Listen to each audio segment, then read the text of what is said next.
I am making 3-ingredient peach cobbler with my cake mix right here.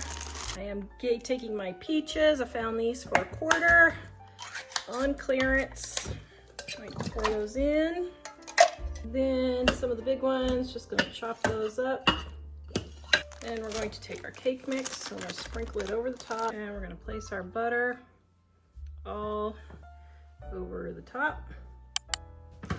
Then this part is optional, but if you want, you can sprinkle cinnamon and sugar all over the top also. Okay, now we're gonna cook this and show you our 3-ingredient peach cobbler.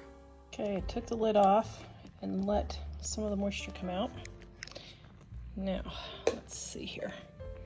This seems to be pretty moist, but if it's too moist, I might retest this with draining some of the liquid. Well, it looks really good. So it looks really good. Let me see what it tastes like. Okay, it's really moist, but it's really delicious. I would put some ice cream and some whipped cream.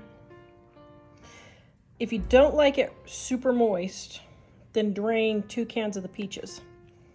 But I like it this way. Yum.